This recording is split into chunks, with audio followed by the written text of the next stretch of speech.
안녕하세요, 다니쌤입니다. 이번 정부 들어와서 부동산에 대해서 이제 세금 이슈가 생기는 바람에 많은 분들이 세금에 관심을 많이 갖게 됐습니다. 오늘은요, 우리 세무사님을 모시고 성함이 조남철 세무사님인데요. 아주 다양한 분야의 깊이 있는 지식인데 여러분한테 오늘 도움이 많이 되실 겁니다. 자, 오늘은 일단 이제 개인 사업자 절세 노하우에 대해서 이제 말씀을 드릴 텐데, 지금 전문직 종사자, 예를 들어서 의사나 아니면 제조업, 또 음식업종에 계신 분이라면 오늘 내용 들어보시면 정말 많이 도움이 되실 겁니다. 금전적으로 꼭 끝까지 들어보시고요. 여러분들의 그 상황에 맞게 한번 적용해 보시기 바랍니다. 안녕하세요. 네, 안녕하세요 선생님. 네, 소개 좀 부탁드리겠습니다. 네, 안녕하세요. 저는 그 세무법인 넥스트를 운영하고 있는 조남철 세무사입니다. 네, 그래요. 그래서 이제 오늘 여러 가지 제가 여쭤볼 텐데, 이건 듣게 되면 다 돈이 되는 거니까요. 조금 어렵고 해도 쉽게 설명해 드릴 테니까요. 꼭 한번 끝까지 견뎌서 들으시면 여러분들 돈으로 다 보상 받으실 겁니다. 네네. 네. 맞습니다. 일단 이제 첫 번째 질문인데요. 네. 저도 이게 궁금했어요. 성실신고 대상자. 여러분 네. 한번 들어보셨죠? 근데 여기 보면 성실신고 대상자가 어떤 누구이고 또 성실신고 확인 제도라는 게 있다는데 이게 무엇인지 들어는 봤는데 저도 그렇지만 대부분 잘 모르더라고요. 이게 굉장히 중요한 내용 네, 같은데 맞습니다. 요거에 대해서 설명 좀 부탁드릴게요. 이 성실신고 대상자는 네. 개인 사업자 중에서 네. 매출이 일정 금액 이상이신 사업자 분들을 말하고요. 일정 부분에 대해 정해져 있나 봐요? 예, 맞습니다. 업종별로 뭐 예를 들어 서비스업이나 뭐 의사분들 임대업이다라고 하게 되면은 매출이 연간 매출이 5억 정도. 그 다음에 뭐 제주업, 건설업, 뭐 음식점업이라고 네. 하게 되면 7억 5천 정도 매출이 넘어가면은 성실신고가 되는 거고요. 업종마다 다른 거군요. 획일적으로 적용되는 게 아니라. 예, 맞습니다. 그래요? 그리고 도소매 네. 업종 같은 경우는 매출이 15억이 넘어가게 되면 네. 성실신고 대상자로 분류가 됩니다. 이게 되면 좋은 건가요? 아니죠. 매출이 높으면 돈을 많이 버셔갖고 좋으실 수도 있는데요. 네. 국세청에서는 이 개인 사업자 중에서 네. 하도 장부를 너무 이 정식적으로 쓰는 게 아니라 네. 약간 어떻게 보면 날림으로 쓰는 경향들이 가공경비라든지 매출 그렇죠. 누락이라든지 그런 유인이 많습니다. 왜냐하면 그렇죠. 세금 구간 자체가 35%, 38% 이렇게 되다 보니까 그렇죠. 그거를 줄이기 위해서 매출이 뭐 현금 매출이 있는데 뭐 덜 신고한다든지 요즘은 당연히 뭐 신용카드 쓰고 현금 영수증을 그렇죠. 100% 발급받기 때문에 그런 게 거의 사라졌지만 예전 같은 경우는 동네 뭐 아파트 상권이라 하더라도 불과 5년 전만 해도 현금 매출이 뭐 한 15% 20% 나오기도 그래요. 하고 그 다음에 뭐 특수한 경우긴 하지만은 제가 뭐 예전에 명동의 뭐 설빙 매장이라든지 네. 그런 데들은 현금 매출 비율이 뭐 80% 90% 그래요? 됐습니다. 와. 왜냐면은 거기 우리가 뭐 예전에 사드 이전 네. 생각해 보시면은 대부분 중국인 뭐 관광객들이 그렇군요. 다 현금 갖다가 결제를 그렇군요. 하거든요. 뭐 그런 특수한 경우도 있지만 뭐 그거는 뭐 예외적인 경우고요. 전 이제 성실신고 대상자면 어감 자체가 굉장히 좋게 멋있게 보여서 이게 되면 네. 좋은 거라고 생각하는데 좋은 건 아니고 그냥 이제 간섭을 좀 받고 하니까. 맞습니다. 네. 그러니까 성실하게 신고를 해라. 말 그대로 그렇군요. 성실하게 신고를 해라. 그리고 오늘 영상 중에서 가장 중요하게 좀 포인트를 잡아야 될 분들이 좀 있습니다. 네. 특히나 의사분들. 의사. 그리고 임대소득이 있으신데 직장인에서 연봉 1억을 받으시는 분들, 직장에서 1억 연봉 받으면서 임대소득 그렇죠. 있으면 그런 분들도 절세에 대한 포인트를 한번 잡아볼 수가 있으실 것 같아요. 그래요. 왜 그러냐면은 아까 말씀드린 대로 성실신고 기준은 도소매 매출 15억, 네. 그 다음에 제조, 건설, 그 음식점 같은 경우는 매출 7억 5천, 네. 그리고 서비스업, 뭐 의사분들, 임대업 같은 경우는 매출이 5억 이상 된다고 하게 되면은 성실신고에 편입이 되고요. 이 제도는 2011년도부터 소득에 대해서 2012년도 신고분부터 성실신고가 시작이 됐고요.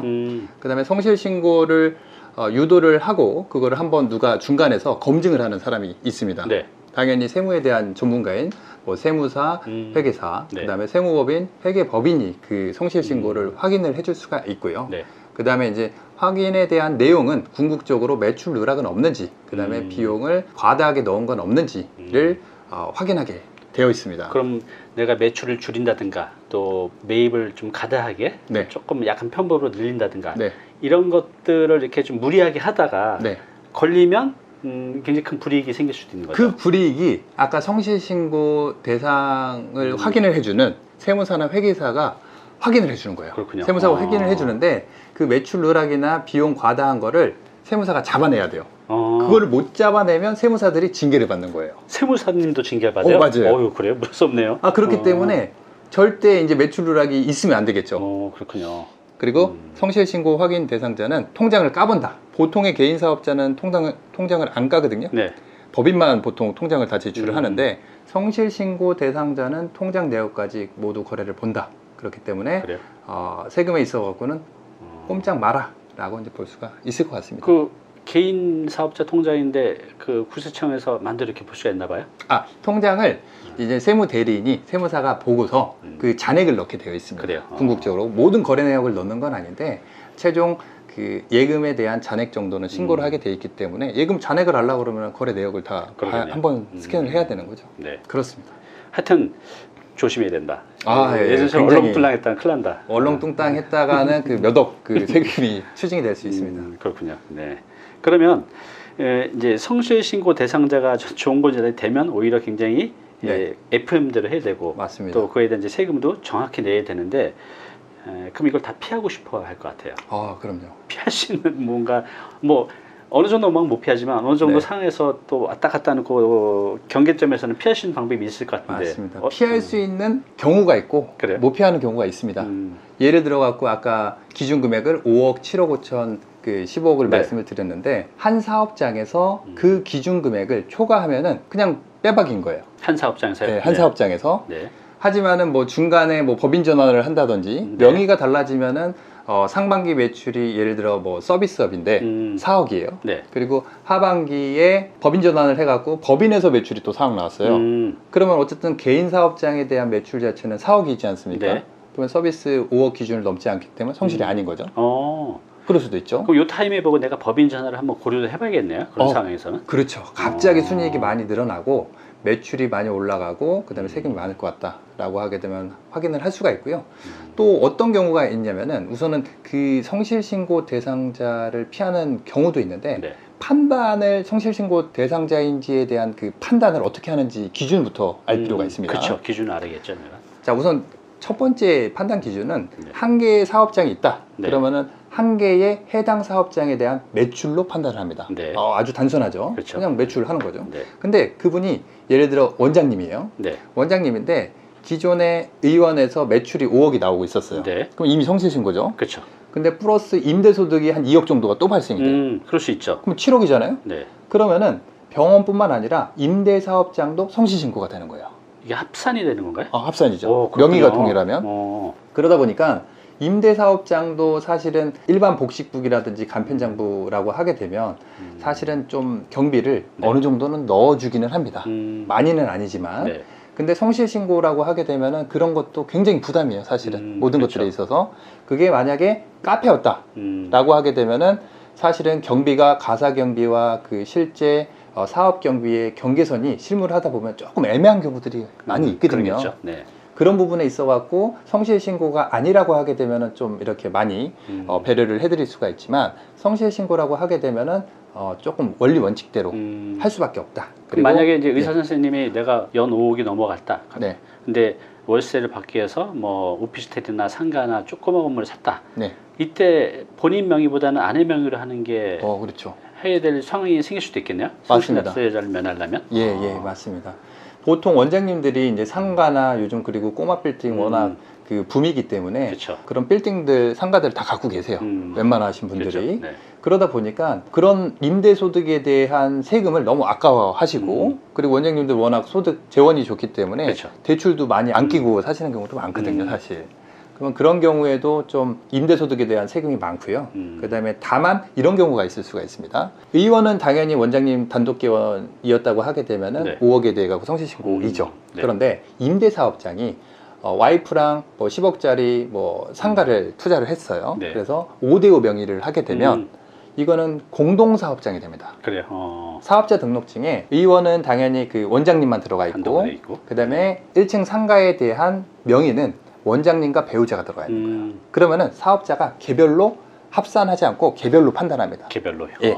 그럼 의원 5억, 그 다음에 아까 임대소득이 뭐 2억이다. 그러면은 2억에 대한 판단을 각각 합니다. 그렇군요. 그러면은 합산이 되지 않기 때문에 임대사업장에 대한 거는 따로 판단하고, 그게 임대도 마찬가지고 카페가 됐던 일반 IT 회사가 됐던 모두 그런 식으로 판단을 하게 되어 있습니다. 그렇군요. 네. 그래서 원칙적으로는 단독사업장과 단독사업장과 공동사업장은 원칙적으로 합산이 배제가 된다. 그게 이제 기본적인 컨셉입니다. 그렇군요. 네. 구체적으로 몇 가지만 한번 되는 경우 안 되는 경우를 한번 봐볼게요. 네. 의원 매출이 4억이다. 네. 그러면 아까 5억이 넘지 않으니까 성실신고가 아니죠. 그렇죠. 그런데 임대소득이 2억이 있는 거예요. 원장님이. 네. 그러면 4억 플러스 2억 하게 되면 6억이기 때문에 네. 성실신고 기준 5억을 넘어서 둘 다 의원도 그렇고 임대업도 그렇고 성실신고가 되는 거예요. 네. 근데 두 번째 케이스에서 의원 소득이 벌써 이미 6억인 거예요. 네. 그런데 임대 소득 2억이 있었는데 네. 이거를 배우자한테 지분을 뭐 5%가 됐던 10%가 됐던 50%가 됐던 증여를 하는 순간 공동사업장이 되고 네. 합산이 배제가 됩니다. 그렇군요. 그런 케이스가 있습니다. 네. 그러면은 결국은 임대업은 그 5억을 넘지 않기 때문에 성실신고가 아닌 거고 의원만 성실신고가 되는 거예요. 그렇군요. 예, 그렇게 될 수가 있습니다. 그리고 세 번째 케이스 같은 경우는 의원 매출이 4억, 그 다음에 카페 매출이 1억 5천이라고 하게 되면 아까 초두에 말씀 제가 드렸던 것처럼 음식 같은 경우는 기준이 5억이 아니라 7억 5천이라고 7억 5천. 말씀을 드렸어요. 네. 그러면은 주업종 매출이 이제 그 큰 매출이 되는 건데 의원이 4억, 카페가 1억 5천이라고 하게 되면 네. 자, 큰 업종이 의원 서비스업이지 않습니까? 네. 그러면은 5억 기준으로 주업종을 판단을 하고요. 네. 그 다음에 카페 매출 1억 5천 곱하기 7억 5천 분의 5억을 한 환산을 하게 돼 있습니다. 네. 그럼 어쨌든 1억이 되거든요. 네. 그러면 4억 플러스 1억이기 때문에 성실신고가 되죠. 네네. 그런데 카페를 공동사업장으로 변경을 하는 순간 둘 다 성실신고가 아닌 게 그러네요. 됩니다. 이게 매출이 어느 정도 넘어도 지금 말씀하신 대로 방법만 적절하게 쓰면 네. 성실신고 납세를 피할 수 있는 방법도 있는 거네요. 그렇죠. 그리고 이거를 편법적으로 사용하는 게 아니라 네. 실제 이게 뭐 카페가 됐던 식당이 됐던 이거를 운영하신다고 하게 되면 보통 가족들이 몇 명이 붙어서 하지 않습니까? 네, 그렇죠. 근데 명의는 편의상 한 명으로 하는 경우들이 많아요. 그렇군요. 그런 경우에 이렇게 합산이 된다는 걸 아시면 공동사업으로 돌리기만 해도 성실신고 대상에서 빠진다. 저는 아까 그 부분 만약 내가 이제 의사인데 연 네. 매출이 4억이고 임대 소득으로 2억이면 6억이니까 네. 성실 납세자가 되는데 이게 의사업요뿐만 아니라 임대사업 양쪽 다 성실 성실이죠. 납세를 된다는 거죠? 맞아요. 저는 이쪽만 되는 줄 알았어요, 의사 부분. 아닙니다. 아, 그게 이제 첫 번째 케이스 말씀을 드렸던 건데 골치 아프네, 이렇게 의원 매출 4억이면 성실이 아니죠. 네. 그리고 두 번째 임대원 매출도 와이프한테 지분 10%를 주게 되면 얘도 5억이 안 넘으니까 성실신고가 아닌 거예요. 둘 다 성실신고가 아닌 거죠. 그러게요. 가만히 있으면 둘 다 성실신고가 되는데 이걸 아는 거하고 모르는 거하고 하늘과 땅 차이네요. 세금적으로 큰 차이가 있기는 그렇죠. 하죠. 네. 사실은. 그래, 하여튼 여러분들 이제 그래서 뭔가 시작하기 전에 네. 하고 나서 늦잖아요. 네네. 시작하기 전에 세무사님의 상담을 꼭 받아볼 필요가 있는 것 같아요. 이런 이유 때문에. 그죠? 네, 맞습니다. 그래요. 그러면 아까 이제 공동사업자가 보니까 메리트가 분명히 있어요. 그러면 예. 뭐 예를 들어서 연매출이 내가 의사인데 의사가 공동을 해서 뭐 한 7억 나와요. 네네. 그러면 만약에 둘이 공동사업자가 되면 이때 뭐 혜택이 있나요? 아니면 좀 피해갈 수 있는 게 있나요? 공동사업자가 되면은 네. 우선은 업종마다 좀 편차가 있는 게 사실 세무사업도 마찬가지고 뭐 변호사라든지 네. 각종 전문 자격사들은 이 자격증이 없으면 거기에 공동사업으로 들어갈 수가 없습니다. 원칙적으로. 하지만은 그 자격증을 필요로 하지 않는 대부분의 업종 같은 경우는 네. 얼마든지 공동사업 하는데 전혀 지장이 없습니다. 자격증이 필요하지 않나? 네네네. 그리고 공동사업을 하는 경우에 네. 장단점이 있고 공동사업을 하는 이유 자체가 결국은 절세를 하려고 그렇죠. 하는 거거든요. 네. 개인 사업자분 중에서 세금이 많으신 분들은 굉장히 높으신 분들도 많아요. 네. 최근에 이제 제가 뭐 현물투자 법인 전환 그런 거를 전문으로 하다 보니까 최근에 작년 매출 한 170억 정도 되는 네. 식품회사를 네. 제가 현물투자 법인 전환을 이틀 전에 법원 인가를 받았습니다. 네. 굉장히 법원 인가를 받는 절차가 까다롭게 있는데 결국은 현물 출자를 해서 법인으로 넘어가던 그 다음에 공동사업으로 하던 네. 절세 효과는 있습니다. 그렇군요. 가장 중요한 거는 세금이라는 거는 절세를 하기 위해서는 디바이드가 돼야 돼요. 그게 무슨 의미죠? 근데 한 명이 네. 원장님 혼자 있었다고 하게 되면 뭐 중소기업 대표님들이 개인 사업자를 한다고 하게 되면 혼자서 10억 벌었어요. 네. 그거보다 둘이서 5억 버는 게 세금이 훨씬 싸다. 아, 디바이드 나누다. 나누다. 그 뜻이군요. 사람 수가 나뉠 수도 있고요. 그 다음에 기간이 나뉠 수도 있고, 그 다음에 개인 사업자 같은 경우는 사업소득세 한 가지를 내게 돼 있거든요. 네. 근데 법인 같은 경우는 일단은 법인이 돈 벌었기 때문에 법인세를 내고요. 그렇죠. 그 다음에 대표는 근로소득을 받을 거기 때문에 근로소득세를 냅니다. 그렇죠. 네. 그리고 근로소득을 받으면 월급쟁이기 때문에 퇴직금을 받게 되고요. 그 회사의 주주는 또 내가 포함이 될 거기 때문에 네. 배당소득도 받습니다. 그렇죠. 네. 그럼 다양한 소득으로 디바이드가 됩니다. 이게 합산이 되는 소득도 있고 안 되는 소득도 있긴 그래요. 하지만 근로소득 같은 경우는 아시다시피 유리지갑이기 때문에 그렇죠. 연봉 1억을 받는 거와 사업소득 1억을 받는 거 큰 차이가 있습니다. 네. 사업소득 1억이면 세금이 소득세가 한 2천만 원 정도 나오거든요. 네. 근데 유리지갑 근로소득으로 1억을 받으면 네. 1,475만 원 근로소득공제를 먼저 해주고요. 네. 그 다음에 근로소득 세액공제도 해주고 그 다음에 자녀에 대한 교육비 지출, 뭐 기부금 지출, 뭐 보험료 지출 대부분의 지출에 대해 갖고 공제 항목들이 많이 들어가 있습니다. 그래요. 그래서 그런 부분들을 법인 전환을 할 수도 있고 공동사업 아까 과표 1억을 낮추기만 해도 네. 1억 소득 금액이 있는데 두 명에서 5천만 원 나눈다 하기만 해도 세금이 2천만 원 냈던 게 1,400만 원으로 떨어지는 효과를 볼 수도 있습니다. 공동사업을 한번 적극적으로 고민을 해봐야겠네요. 예, 근데 맞습니다. 가족 간의 그 공동사업도 인정을 받나요? 왜냐면 물론이죠. 왜 이런 거 있잖아요. 뭐 네. 세법에 보면 특수관계인은 인정해주고 안 해주고 그런 것도 있는데 이거는 상관없나 봐요. 그게? 특수관계인보다 더 뭐라 그럴까 무서운 법률이라기보다 관계가 있죠. 네. 와이프 호주머니에 들어간 건 와이프 거고 그다음에 제 주머니에 들어온 것도 와이프 거잖아요. 예를 들면 아무리 제 명의가 있다 하더라도 네. 같이 저희가 제 와이프랑 만약에 이제 식당을 한다고 하게 되면 제 명의를 썼다 하더라도 그 돈은 누구 거죠? 와이프 거죠. 그렇죠. 그리고 와이프 명의를 하더라도 또 남편도 돈을 받아 쓸 거 아닙니까? 네. 결국은 이 경제 공동체에서 공동체니까. 네. 노는 게 되어 있잖아요. 네. 그게 가족이라고 하면 그게 심지어 아들 딸이라 하더라도 나누잖아요. 그럼 그게 공동사업이라는 거죠. 그렇군요. 예, 그런 개념이 있어서 기존의 단독 사업자에 비해 갖고 공동사업자가 절세는 된다. 다만 장단점은 조금 알고 가시기는 예, 있을 것 같아요. 장단점이. 해야 될 것 네. 같아요. 어떤 게 있죠? 왜냐하면 공동사업자 같은 경우 장점은 세금이 낮아지는 효과도 있고 여러 명에서 동업한다는 개념이기 때문에 네. 뭔가 누구는 돈을 대고 누구는 경험을 대고 할 수도 있어요. 네. 그래서 시너지가 날 수도 있죠. 음, 근데 가족이 아닌 사람과 공동사업 하는 거는 제가 적극 막고 싶습니다. 왜요? 왜냐면 네. 그 단점 때문에 그런데요. 첫 번째는 일단은 뭐 인감증명서, 그 다음에 뭐 신분증 사본, 처음부터 절차가 조금 그렇죠. 들어갑니다. 그리고 이 돈을 벌었을 때도 문제고 돈을 못 벌었을 때도 문제가 생깁니다. 어떤 경우에 문제가 생기냐면요. 예전에 고객인데 을지로 큰 빌딩에 네. 지하에 한 100평짜리 일식집을 시작을 하셨어요.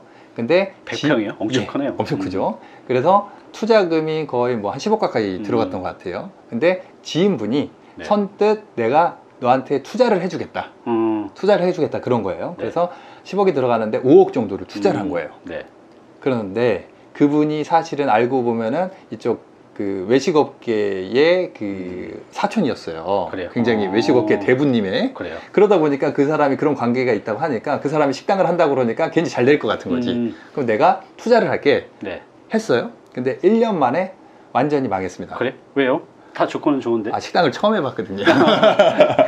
그게 사람들이 저도 점심시간에 가봤는데 웨이팅이 말도 못하는 거예요. 주방에서 쳐내질 못하는 거예요. 그리고 직원들 관리가 안 되니까 직원들이 약간 어떻게 보면 태업을 한다고 그러죠. 너무 이게 늘어지게 일을 하는 거예요. 빨리빨리 안 쳐내고 그러다 보니까 사람들 줄 서 있고 불만은 쌓이고 그러니까 그게 반복되면 사람들 안 오죠. 진짜 줄 서는 예. 그런 불쾌함 한번 겪게 나면 다시는 안 가죠. 야, 그렇죠. 저기 기다려야 돼. 제가 맞아요. 되거든요. 그래서 아까 지인분이 5억을 투자한다고 말씀했죠. 그런데 1년 만에 망했죠. 깔끔하게. 네. 지인분이 뭐라고 했을까요? 투자한 사람이? 원래 투자는 손실도 같이 공유하는 거니까 근데 그분이 달라고 그랬나 보죠? 맞습니다. 그래? 내가 그때 빌려줬던 5억 언제 줄 거니? 빌려줬던 투자가 아니라. 투자가 아닌 거예요. 말이 바뀌는 거예요. 그러게요. 야, 이런 경우가 발생될 수 있습니다. 오. 그리고 이건 안 됐었던 케이스인데 잘 돼도 문제예요. 네. 왜냐하면 잘 될 것 같으면 사실 식당이 잘 될 것 같아. 그러면 제가 투자하라고 그러지 않고 네. 돈 좀 빌려달라고 그러겠죠. 그렇죠. 네. 그렇게 했어요. 제 일산에 있는 중식당이었어요. 이번에는 음. 중식당인데 잘 될 것 같은 거예요. 그래서 1억만 빌려주세요. 그래서 음. 빌렸어. 근데 식당이 너무 잘 돼. 네. 아니나 다를까? 근데 거기는 2억밖에 안 들어갔어요. 조그만 음. 중식당인데. 그러다 보니까 이 사람이 맨날 찾아와갖고 음. 야, 나 배당 안 주냐? 배당. 돈을 배당. 빌렸잖아요. 그렇죠. 그 말이 이렇게 아다르고 어다른 거잖아요. 그러면은 야, 수익 잘 되면은 그러면은 이제 형 동생 하니까 그걸 갖다가 뭐 한 달에 뭐 500만 원씩 갚은 거예요. 네. 근데 나중에 뭐라는지 아세요? 이거 배당 받은 거다. 배당 받은 거다. 음. 돈은 자기는 갚았다고 생각했는데 그렇구나. 나는 배당 받은 거다. 아. 이게 말이 바뀝니다. 이거 사전에 분명하게 정해놔야겠네요. 그렇죠. 빌린 건지 투자를 받은 건지. 빌렸으면 차용증을 쓰셔야 되고요. 그냥 투자를 받았으면은 정확하게는 사업자 등록증에 공동사업, 동업계약서를 쓰셔야 돼요. 근데 지인끼리는 네. 뭐 그냥 대충 이제 맞아요. 서로 그래 형 하는 거야 동생이니까 이렇게 하는데 형 투자할게, 빌려줄게 해놓고 나중에 말이 바뀐다는 거. 그렇죠. 그러니까 굉장히 문제가 있어요. 가족이 아닌 다음엔 이런 상황이 얼마든지 생길 수 있을 것 같아요. 맞습니다. 음. 그리고 또 하나 이제 그 주의하셔야 될 게 네. 와이프를 원래 명의를 쓰지 않고 있다가 와이프 명의를 쓰게 되면 뭐 예를 들어 카페를 하는데 와이프 명의를 안 쓰다가 썼다. 그러면은 와이프분 자체가 직장 가입자로 등록이 돼서 기존에 혹시라도 피부양자 자격으로 건강보험료를 안 냈다가 공동사업자가 되면은 그 사업장의 가장 높은 급여를 받는 직원 상당액으로 4대 보험료가 책정이 됩니다. 그래요? 네. 그거는 주의하셔야 돼요. 그러게요. 그것도 꽤 부담일 텐데. 네네네, 그래요. 맞습니다. 알겠습니다.